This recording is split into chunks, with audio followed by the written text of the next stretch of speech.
21 décembre. Zacharie, chapitre 1, verset 1 à chapitre 2, verset 4. Au 8e mois de la 12e année du règne de Darius, l'Éternel adressa la parole à Zacharie, le prophète, fils de Baraki et petit-fils d'Ildo. En septième, l'Éternel s'est violemment irrité contre votre père. Dis à ce peuple, voici ce que déclare le Seigneur des armées célestes. Revenez à moi, dit le Seigneur des armées célestes, et je reviendrai à vous, a dit le Seigneur des armées célestes.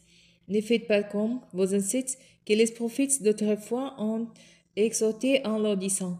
Voici ce que déclare le Seigneur des armées célestes. Abandonnez votre mauvaise conduite et renoncez à vos mauvaises actions. Mais vos ancêtres n'ont pas écouté, ils n'ont pas prêté attention à mes paroles, l'Éternel les déclare.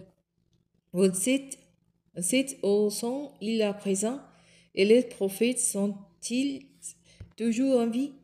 Or, mes paroles et mes lois que je vais donner à mes serviteurs, les prophètes de leur transmettre, n'ont-ils pas été suivis de fait pour vos pères? Alors ils ont changé d'attitude et ils ont reconnu. Oui, le Seigneur des armées célestes nous a traités comme il avait résolu de le faire, comme les méritants notre conduite et nos actes.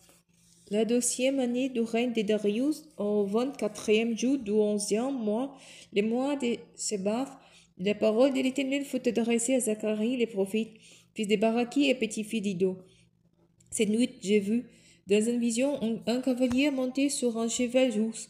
Il se tenait parmi les mythes dans les profondeurs, et derrière lui, il y avait d'autres chevaux, des rousses, des grivettes et des bancs. J'ai demandé alors, mon Seigneur, que représentant-il? L'ange qui me parlait répondit, je vais te montrer ce qu'il représentant. Et l'individu qui se traînait parmi les myrtes intervint en disant, ce sont les corsaires que l'Éternel a envoyés pour parcourir la terre. Alors les cavaliers s'adresseront à l'ange de l'Éternel qui se tenait parmi les myrtes et lui firent ce rapport. Nous venons de parcourir la terre et nous avons constaté qu'elle est toute tranquille et calme. Là-dessus, l'ange de l'Éternel s'exclama, Seigneur des armées célestes, voilà 70 ans que tu es irrité contre Jérusalem et contre les villes de Juda.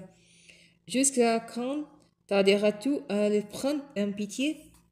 Alors l'Éternel répondit à l'ange qui me parlait par des paroles bienveillantes et des paroles de consolation. L'ange qui me parlait me dit, proclame ces paroles, voici ce que déclare le Seigneur des armées célestes.